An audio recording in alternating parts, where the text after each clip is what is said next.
Hello friends, welcome to Mirthas kitchen. Mirthas கிச்சனில் இன்றைக்கி செய்ய போகிற ரெசிபி வந்து ஈவினிங் ஸ்நாக்ஸாக மசால் வடை எப்படி செய்கிறதுன்றதை பார்க்க போகிறோம். மசால் வடை வந்து எல்லோரும் ஈஸியாக செய்வோம் வீட்டில். இருந்தாலும் என்னுடைய முறையில் நான் எப்படி செய்கிறதுன்றதை உங்களாக கூட ஷேர் பண்ணலான்னு நினைக்கிறேன். வாங்க அது எப்படி செய்கிறதுன்னு பார்க்கலாம். அதுக்கு முன்னாடி அதுக்கு தேவையான பொருள் என்னென்னு பார்க்கலாம். நான் வந்து ஒரு 250 கிராம் கடலைப்பருப்பு இந்த மாதிரி ஊற வச்சுருக்கேன். கொஞ்சம் ஒரு 4-5 வரமிளகாய் எடுத்து வச்சுக்கிறேன்.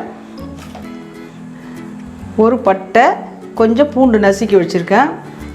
பச்சை மிளகா கட் பண்ணி வச்சுக்கிறேன். கறிவேப்பிலை, புதினா கொஞ்சம் எடுத்துக்கிறேன். கொத்தமல்லி, வெங்காயம் கொஞ்சம் கட் பண்ணி வச்சுருக்கேன். அவ்வளோதான். முதல்ல நம்ம மிக்ஸி ஜாரில் இந்த 4 மிளகாயை, இந்த வரமிளகாய் 4 போட்டுக்கலாம். இந்த ஒரு துண்டு பட்டை போட்டுக்கலாம். சோம்பு கொஞ்சம் போட்டு ஒரு சுற்று அரைச்சிங்க வந்துடலாம். அது கூடவே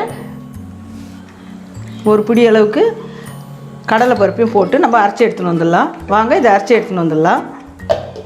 இப்போ வந்து நம்ம காஞ்ச மிளகா, கொஞ்சம் பருப்பு, சோம்பு, பட்டை போட்டு அரைச்சிட்டோம். இப்போ வந்து இதை நம்ம வேறு பாத்திரத்தில் எடுத்துக்கின்னு பருப்பு எப்படி அரைக்கிறதுன்றதை பார்க்கலாம். ரொம்ப நேரம் ஊற வைக்கக்கூடாது கடலைப்பருப்பை. 1 மணி நேரம் ஊறினா போதும். ரொம்ப நேரம் ஊறினாலும் நல்லா இருக்காது. கொஞ்சம் நேரம் ஊற வச்சு 1 மணி நேரம் ஊற வச்சா போதும். இப்போ இதை அரைச்சி எடுத்துன்னு வந்துடலாம். இப்போ நம்ம மாவு அரைச்சி எடுத்துன்னு வந்துட்டோம். ஏற்கனவே மிளகாலாம் வச்சு அரைச்சோம் இல்லையா, அந்த விழுதியும் இதில் ஆட் பண்ணிக்கலாம். நம்ம கொஞ்சம் பருப்பு எடுத்து வச்சுருந்தோம் அரைக்கிறதுக்கு முன்னாடி, அந்த பருப்பையும் கொஞ்சம் சேர்த்துக்கலாம்.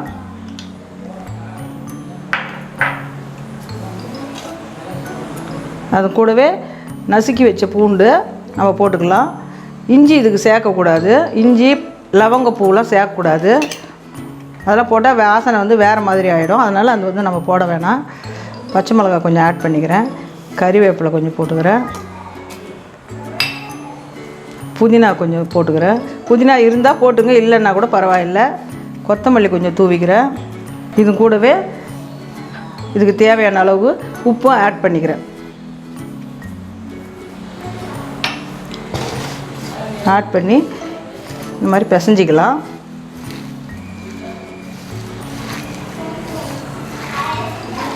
மசாலாலாம் போட்டு பிசைஞ்சு வச்சாச்சு. கொஞ்சம் கரகரப்பாக தான் அரைச்சிருக்கேன். ரொம்ப தண்ணி ஊற்றி அரைக்கக்கூடாது. அதில் இருக்கிற தண்ணியே போதும் நமக்கு. ரொம்ப தண்ணி ஊற்றினா வடை வந்து எண்ணெய் ரொம்ப குடிக்கும்.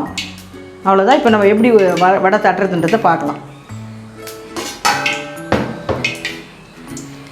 இந்த மாதிரி ஒவ்வொன்றா உருட்டி ஒரு பிளேட்டில் வச்சுக்கணும்னா நம்ம ஈஸியாக வடை தட்டி எடுத்துக்கலாம். இந்த மாதிரி வடையை இப்படி எடுத்து அழுத்தினோம்னா சுற்றி மெலிசாக இருக்கும். சென்டரில் கொஞ்சம் திக்காக இருக்கும்.